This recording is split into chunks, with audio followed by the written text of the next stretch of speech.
కేసీఆర్ తర్వాత కేసీఆర్ కొడుకే ముఖ్యమంత్రి కావాలన్నా, ఆయన తర్వాత ఆయన మైనోడే ముఖ్యమంత్రి కావాలన్నా?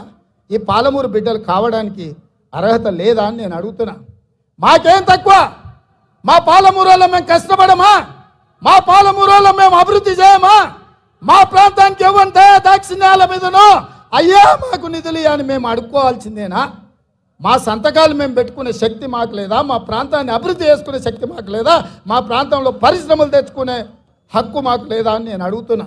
ఇవాళ దొంగలతో చేరి కుట్రలు కుతంత్రాలతోని అర్ణమ్మ బీజేపీ ముసుగులో బీఆర్ఎస్ వాళ్ళతో కుమ్ముకై ఇవాళ రేవంత్ రెడ్డిని పడగొట్టాలి, రేవంత్ రెడ్డిని బలహీనం చేయాలి, తద్వారా పాలమూరు జిల్లాను ఎండబెట్టాలన్న ఆలోచన చేస్తుంది. ఇవాళ మీరు ఆలోచన చేయండి. మన్నే శ్రీనివాసరెడ్డి 5 ఏళ్ళు మనకి ఎంపీ. ఏడున్నాడా ఆయన? ఇంట్లో లేడు, సొంట్లో లేడు, సోయిలో లేడు. మీ ఎమ్మెల్యేలు పాతోళ్ళు 10 ఏళ్ళు ఎమ్మెల్యేలు ఉన్నారు. ఎవడన్నా బీఆర్ఎస్ కోటేమని అడుగుతుండా? ఎవడన్నా ఊర్లలోకి వచ్చిండా?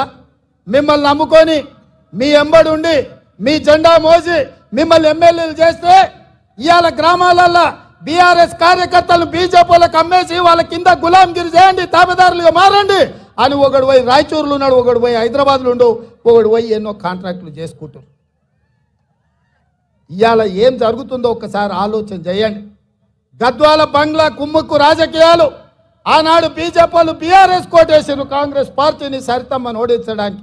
ఇవాళ మహబూబ్నగర్ జిల్లాలో బీఆర్ఎస్ వాళ్ళు బీజేపీని గెలిపించడానికి కుమ్ముక్కు రాజకీయాలు చేస్తున్నారు. సోదరులారా, ఒక్కసారి ఆలోచన చేయండి.